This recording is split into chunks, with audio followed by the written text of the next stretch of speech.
Here's what went down Tuesday, November 18th, 2025 on Beyond the Gates, when Jessica delivered Tyrell a 4-letter word. Smitty did his giving of thanks a week early, and Vernon got snagged by the worst possible person on Beyond the Gates. Ted caught Shanice singing along to an Articulates video at the nurse's station. Shanice was still floored that Anita had graced her with her presence a few days earlier, but regretted that she hadn't had her Articulates program with her for the diva to sign. Ted said he would reach out to Anita were it not for the fact that she no longer returned his calls. Shanice wanted to know if Ted and Carlton were still headed for a beat. Ted said that Eva had arranged their schedules so they barely saw each other, and that he was trying to improve his behavior anyhow, as Shanice gently put a hand on Ted's shoulder, telling him he was making progress. Leslie came off the elevator and witnessed it. Leslie beset Ted with her worries about Peaches, who had just been admitted. Though Leslie feared that Peaches' short breath and swollen legs were signs her heart was giving out, Ted encouraged Leslie to think positively and learn from Shanice that Peaches was being attended to by Dr. Wilkes.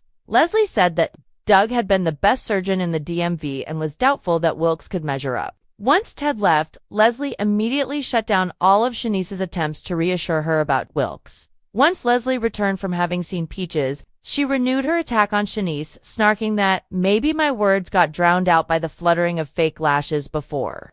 As a financial contributor to Garland, Leslie demanded the best care for Peaches. Shanice was just saying she couldn't be bought when Dr. Wilkes arrived to find himself ambushed by Leslie, who wanted precise details of Peaches' condition. Leslie's emotions ran high as Wilkes explained that Peaches had experienced acute exacerbation of congestive heart failure. Peaches' daughter wasn't satisfied that Wilkes was content to hang a bag of medicine and send Peaches home. After Leslie insisted on a second opinion, Wilkes held firm that even a third doctor would arrive at his prognosis, though he cast a glance at Shanice, who rolled her eyes. With Dr. Wilkes gone, Shanice calmly advised Leslie not to take her concern for Peaches out on her staff. However, Leslie kept ranting, so Shanice finally told the derisive woman that she wouldn't stand for her conduct. Dr. Wilkes is more qualified than any of those wigs or personas you have. Shanice fumed. Leslie implied that she would use her influence to get Shanice fired. Shanice retorted that, until such time she found herself unemployed, she was going to continue to give her patients 100%, no matter who their play daughters are. Later, Ted saw how rattled Shanice was from her encounter with Dana and offered to talk Leslie down. Shanice was adamant that she didn't need a referee. Ted agreed that Shanice was a force. There was a charged moment between them, after which Shanice asked Ted what he had ever seen in Leslie. Eva and Izaiah were in agreement that they both liked Orphe jeans, but also that Uptown was a better place for them to get to know each other. Izaiah wanted to know who the new man was that Eva had mentioned had been taking her mind off Tomás. Eva flirtatiously said that she preferred to keep the guy a mystery, but Izaiah figured out that she was talking about him. He decided that Eva was fine and worth learning more about. Their banter became so sultry that they ended up sharing their first kiss. Izaiah determined that Eva didn't know her own power and that she must not have been given many compliments, since taking them seemed to be a foreign concept to her. As Eva and Izaiah were clearly heading toward a second kiss, Eva's phone lit up with a call from the persistent Leslie. Eva chose to ignore the call at first, but she finally took it and learned that Peaches had been hospitalized. Eva met Leslie at her hotel room. Since Peaches was resting and not allowed visitors, mother and daughter discussed bringing in specialists for Peaches and even what it would take to get Peaches a real or artificial replacement heart. But when Leslie became certain that only Ted could help, Eva groaned and said that Leslie was asking too much. Leslie suddenly inquired into how things were going between Eva and Izaiah. Eva described how hanging out with Izaiah had felt natural. Leslie wanted to know if Eva had at least gotten a proper smooch before her interruption. "Oh, we smooched," Eva finally said coyly, "but it wasn't all that proper." Leslie nearly clapped her hands with glee and wondered if it had been enough to make Eva forget about Tomás. Tomás, who Eva piped up at Orphe jeans. Vernon witnessed a dissatisfied customer snatching their takeout order out of June's hands. June lamented that she had given out a plate of death to someone with heart issues and diabetes. Vernon was sympathetic and assured June that her megawatt spirit would be enough to help her overcome her errors.